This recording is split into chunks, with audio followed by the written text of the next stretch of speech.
The author of the story is Kumar. An auto came to a halt in the morning in front of the mental asylum of Ramnagar. Rehan descended from it.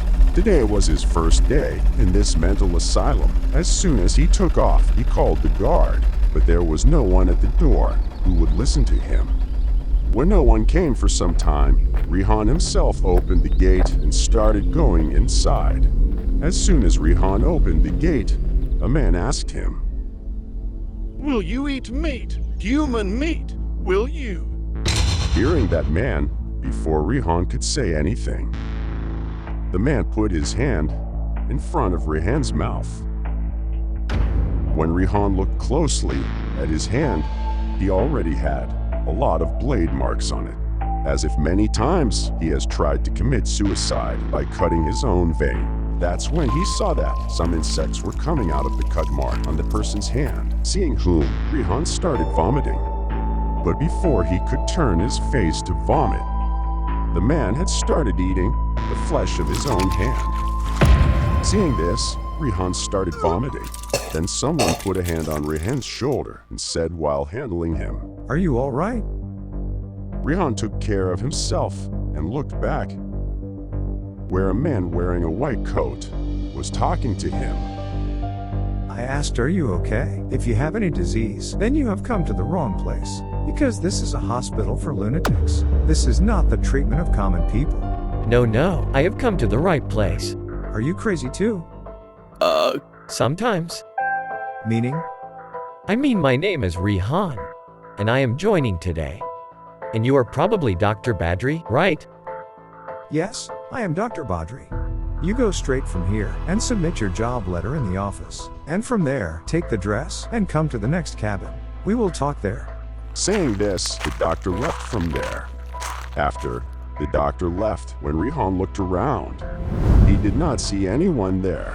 Rehan found this thing very strange, but on the first day of work, he did not want to spoil his day by thinking all this, because he knew it was a mental asylum. So Rehan ignored these things and went straight to the doctor's cabin, wearing a compounder's dress. Then the two started talking among themselves. Actually, I have been handling this madhouse for the last 8 years, and now that you have also come, it will be of great help. But just stay safe. This is a hospital of lunatics. What is shown here does not happen, and what happens is never visible to anyone. Understand? Dr. Badri's words went over Rehan, but still he smiled and nodded his head yes. Rehan was thinking that he should ask the doctor about the accident in the morning.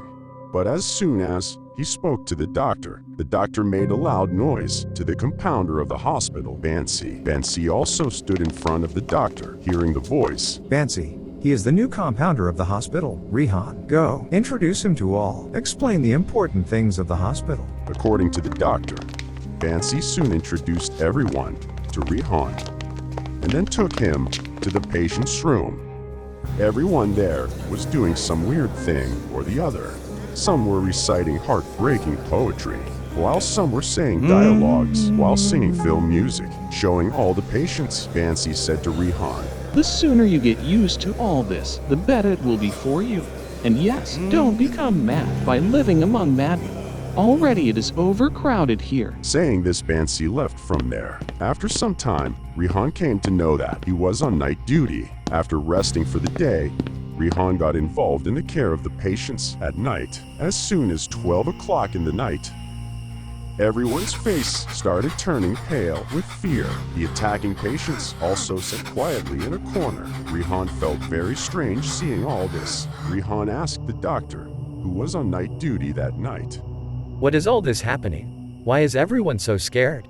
Ghosts roam in this hospital. After 12 p.m., all those ghosts are old patients of this hospital who died during treatment. So be careful. But Rehan did not believe in ghosts at all. He laughed off the doctor's words and started doing his job. That night, Rehan was going to the bathroom alone. Then he felt that someone was behind him. Looking back, no one was visible. After a while, he felt the same way again. Rehan thought that the ghost thing was going on in his mind. He was thinking too much about it. That's why he is starting to get upset now. When Rehan was coming out of the bathroom, he saw something written on the glass with blood. You will be mad today. Rehan thought that someone was joking with him, so he did not notice this and went alone to check out the whole mental asylum, the cell from which the sound of screaming used to come. In all those cells, there was the piece of death. All the madmen were hiding in fear in a corner of the cell. As soon as he saw Rehan, he would try to be confined in the walls of fear. Rehan was also passing in front of them, looking at everyone that he was getting the sound of, laughing very loudly from a cell from afar. When Rehan reached near that cell, he saw that there was no one in that cell. That's when he remembered Dr. Badri's words, when he said that what is seen does not happen, and what happens is not visible. Keeping this in mind, Rehan went inside the cell. The whole cell was already in the grip of darkness. Rehan immediately lit the flash of his mobile, and when he looked closely at the walls of the cell, the ground slipped under his feet. Someone had written a lot on the wall by rubbing his fingers and his hands. I am a monster. I want blood. I want to eat human flesh. I am not mad. I have been made mad. And there were pictures around every line in which a man was tearing his own stomach, while someone was drinking his own blood by plucking the flesh of his own hand. Seeing so many such pictures, Rehan's mind was disturbed. He started vomiting, but different kinds of strange worms were coming out of Rehan's mouth, and also blood.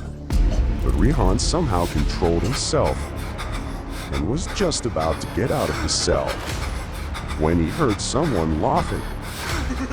Hearing this, Rehan's hair trembled because he had already scoured every corner of the cell. So, when there was no one in the cell, then how could he hear the sound of laughter? Then he felt something wet on his head. When he touched it, it was someone's blood, which was falling on his head from above. Rehan looked at the ceiling of the cell with a flash. His heart stopped beating for a moment. A lot of meatballs were hanging from the ceiling of the cell, and two eyes were looking at Rehan in the middle of the same meatball. Then, along with the lumps of flesh, those two eyes also fell on Rehan, under whom Rehan was buried. As soon as Rehan opened his mouth to shout or call for help, a lump of meat would go into Rehan's stomach, which was cutting his body from inside. We and you cannot even imagine the pain and suffering Rehan was going through. Whenever he opened his mouth for help, a lump of meat would automatically go into his stomach. In doing so, all the lumps of meat were gone, and Rehan was lying on the same ground like a dead man. Here the security guard was taking naps, sitting in the control room. Suddenly, the alarm system of the mental asylum rang. When he saw the CCTV, the cells of all the lunatics were open, and all were running, here and there, crushing each other to save their lives. Hearing the siren, all the guards and doctors of the asylum went into a panic.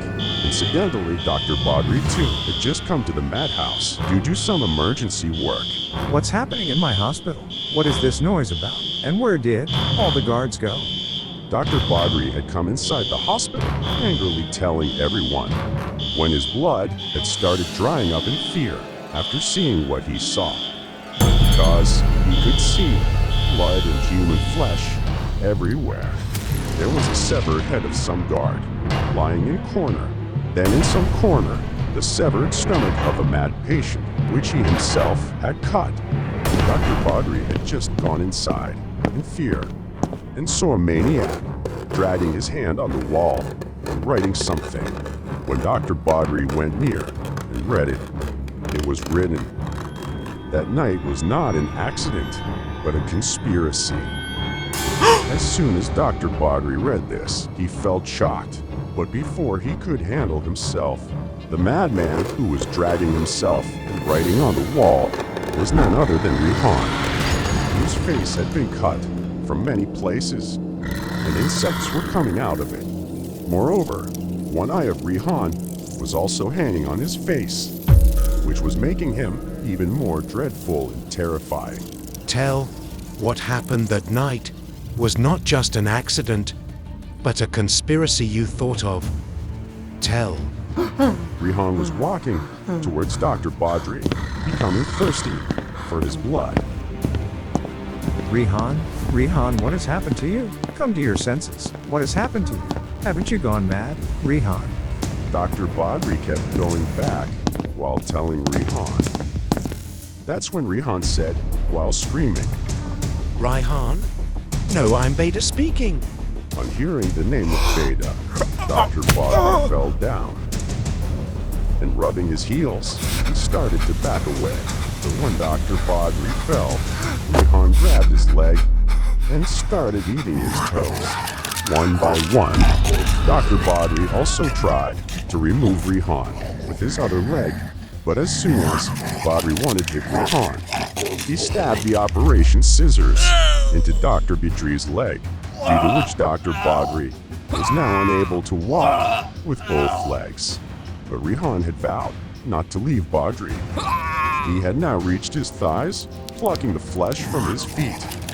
Now Dr. Badri was clearly seeing his death, and he was also convinced that Rihan is not Rihan, but Veda at this time.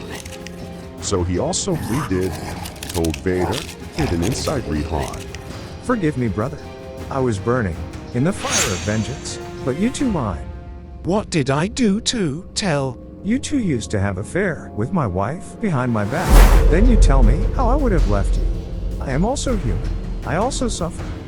And after the departure of mother and father, I took care of you and kept you with me in this hospital so that you can practice and become a capable and great doctor. But you had betrayed me, Veda. I didn't commit any betrayal, brother. Sister-in-law never loved you. They adopted you after seeing your money and your status. There was only a few happiness left, which was not found from anywhere. So she came to me, and I could not refuse. But when you came to know about me and sister-in-law's affair, so you saw the opportunity and plotted against me. I went out on the round in the hospital, and you opened all the cell doors, and all the lunatics surrounded me and gave me electric shocks. I got my own operation done with my own hands. I accepted death better than going through this pain. And now it's your turn, brother. Dr. Badri started laughing loudly after listening to Veda's soul inside Rihan. Oh, you were naive before you died, and you are naive even after you died. The people who gave you electric shocks forced you to do your own operation. He was not a lunatic, but my man, whom I kept in the hospital after making mad, so that they can fulfill my revenge and can give you the same pain that I have gone through. I know that I might not survive today, but after putting you in place, I started killing your sister-in-law slowly. Gave her such medicines, which shook her mental balance, and she went insane. She was very hungry for the body, so when she went mad, I first satisfied myself and then sold her in a red light area of Delhi, where every day, thousands of people bid to satisfy their hunger and her. Before Dr. Badri could finish his words, Rihan grabbed Dr. Badri's neck and uprooted his breathing tube and put him to death. And then he started crying madly as his blood dripped down his face. The whole madhouse was shaken by the sound of his crying. Rihan never recovered after this accident. He is still living the life of a lunatic, imprisoned in the same asylum, though he knows the story of Dr. Badri and Veda. He is now branded as a bloody lunatic, for which no one believed him.